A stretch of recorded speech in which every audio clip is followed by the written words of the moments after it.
Good morning, ladies, and welcome to our last message in the series of A Virtuous Woman. As you all know, this month of August was dedicated to all women around the world, and today we will end this series with a teaching on true submission as we look at the life of a woman named Abigail. But without further ado, let us listen to the story of this amazing woman, and thereafter we will continue our celebration of this special month. Now Samuel died, and all Israel assembled and mourned for him, and they buried him at his home in Ramah. Then David moved down into the desert of Paran.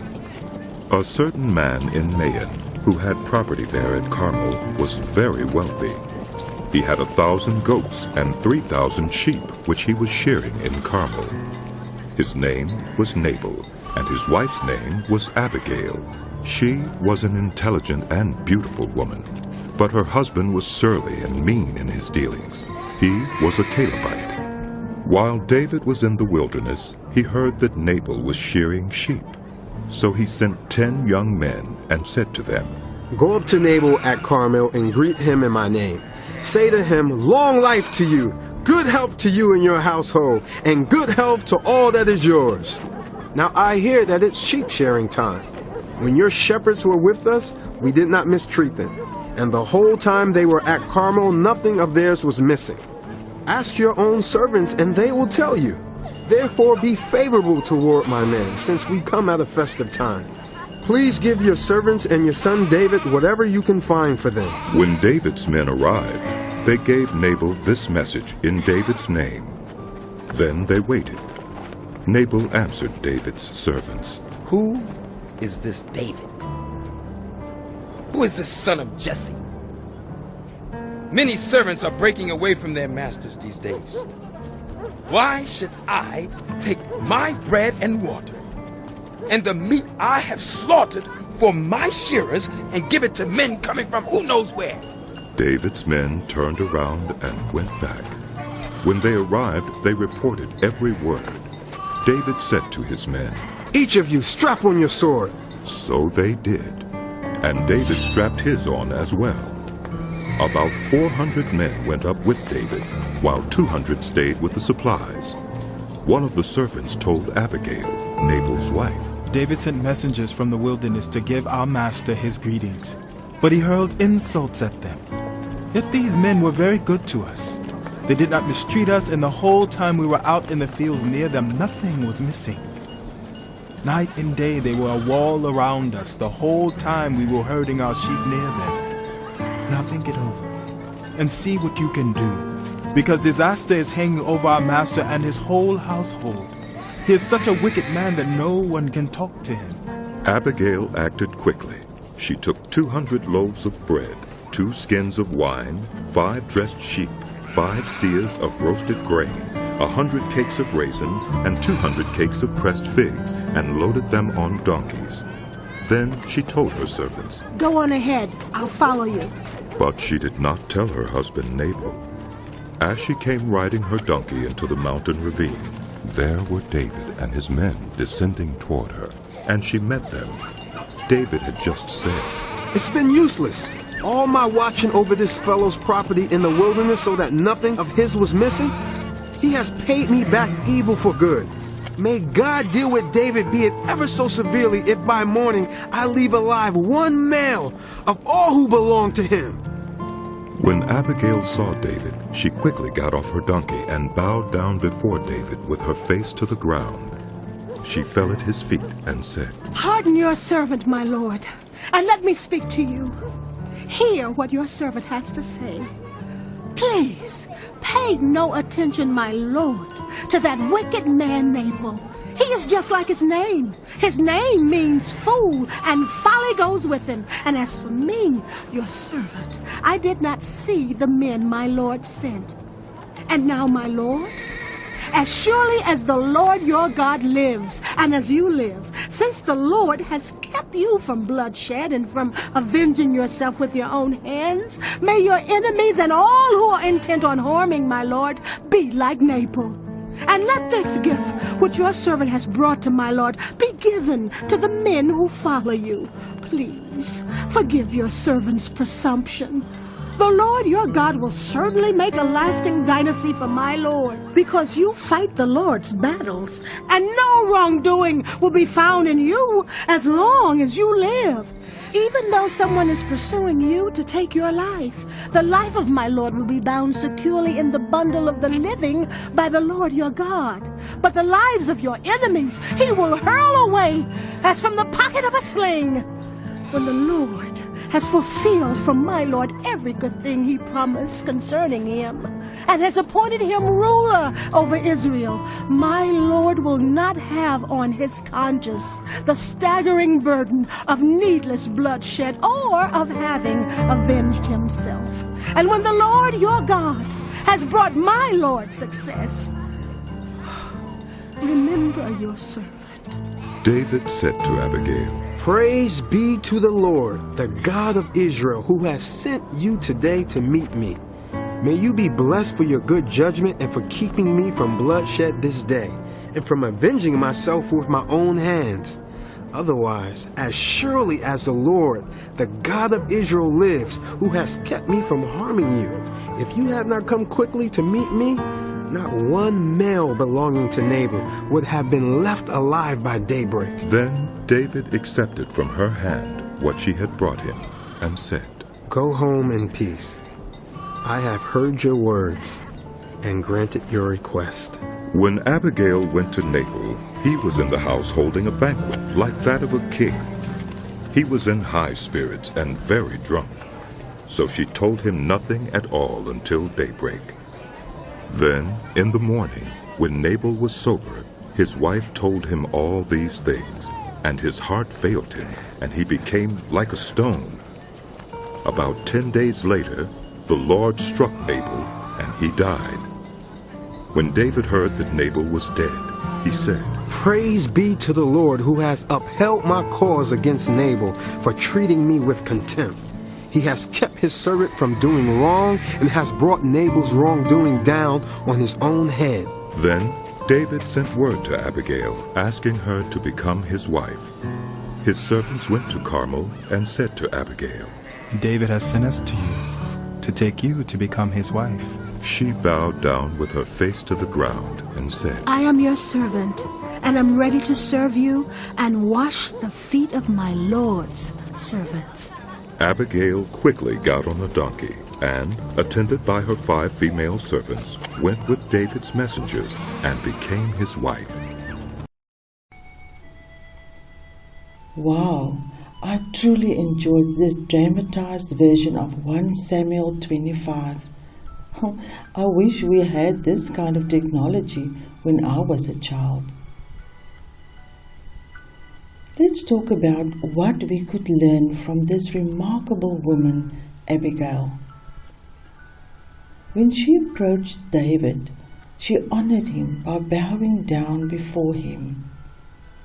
She acknowledges David's reputation as a great leader, a future king, and one who honors God in everything he does.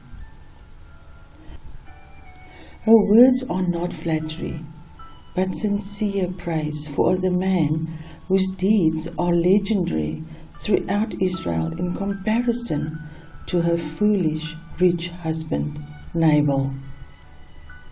Through her words and actions, she reminds him of his position, his character, and his obligation to lead with integrity.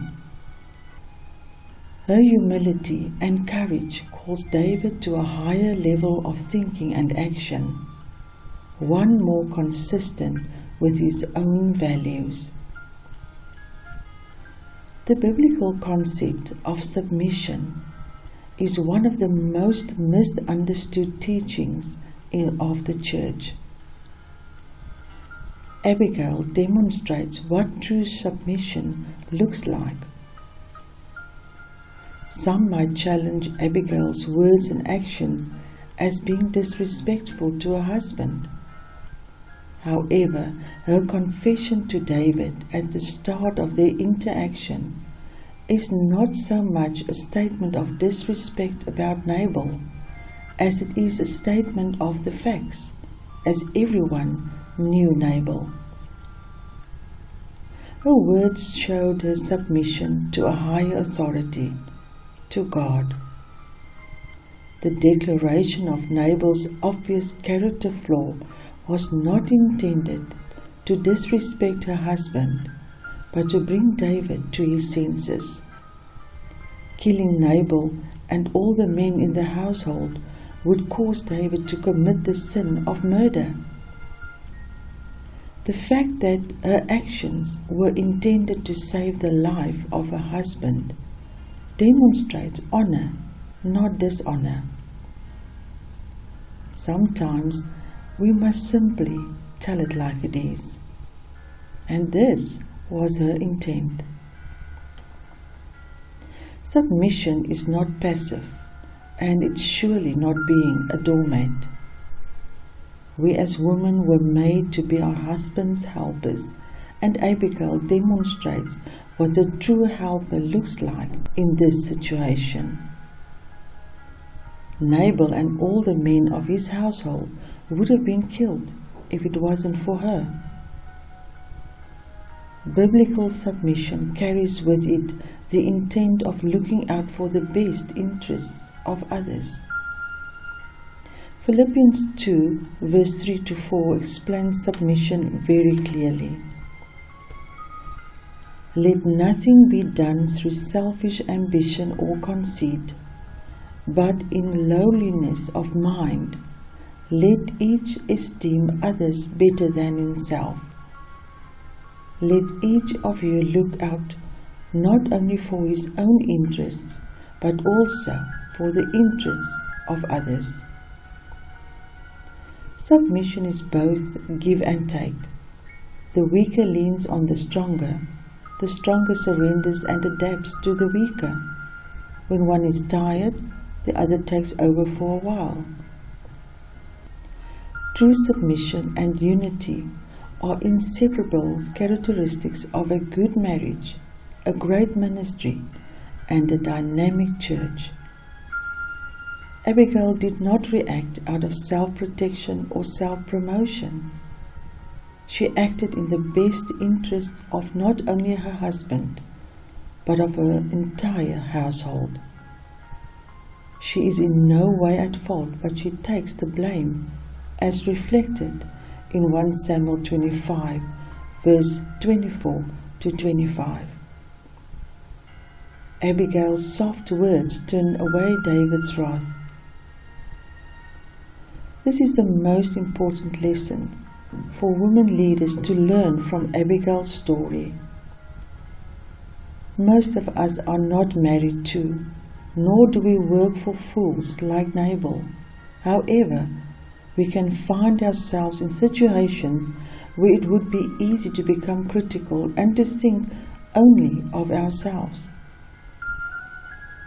We frequently have a choice to stir up trouble for ourselves and those around us, or respond with words and actions which promote peace and reconciliation. Abigail uses her position as one of submission to her husband to save both her husband and her future king from destruction. Her calm insight lets David realize that what he is about to do is foolish and against God's will for him as king.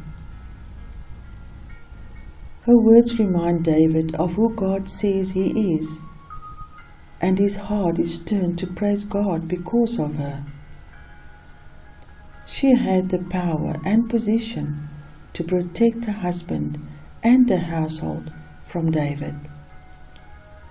She left Nabal's future and judgment to God. When she told Nabal the story of her encounter with David, he suffered a heart attack and died 10 days thereafter. This is a vivid reminder that God is a righteous judge. He will not tolerate arrogance. Abigail demonstrates an amazing combination of confidence and humility that is much needed in women today. She was calm and purposeful in every decision. She maintained dignity, compassion, humility, strength, wisdom, and grace in the middle of an oppressive and volatile situation. Abigail demonstrates boldness because although she knew David was on the mission to kill her husband and his household, she was determined to speak with him. Her confidence and humility quenches the fire of his anger in an instant. One additional attribute that Abigail possesses is her beauty. Proverbs 31:30 reveals Abigail's true beauty. Charm is deceitful and beauty is passing, but a woman who fears the Lord, she shall be praised. Abigail's story continues to teach and inspire women about true beauty, godliness, wisdom, and intelligence. Abigail is rewarded for her character and integrity, as David recognizes not only her beauty, but her ability to be a wise counselor, and he takes her to be his wife. Even being promoted to queen, Abigail does not allow this promotion to make her arrogant or bossy. She maintains a sweet, submissive spirit. A woman who fears the Lord and submits to His ways can be sure that God will exalt her in His way and in His time. James 4 verse 10 says it best, "Humble yourselves in the sight of the Lord, and He will lift you up." As I've said in the beginning, we have come to the end of August, the month dedicated to all women. I am sure that we have learned a lot from each other, and although there may still be some grey areas in our lives, we can agree that we are not where we are supposed to be, but thank God we are also not where we used to be. Be blessed and enjoy the new season.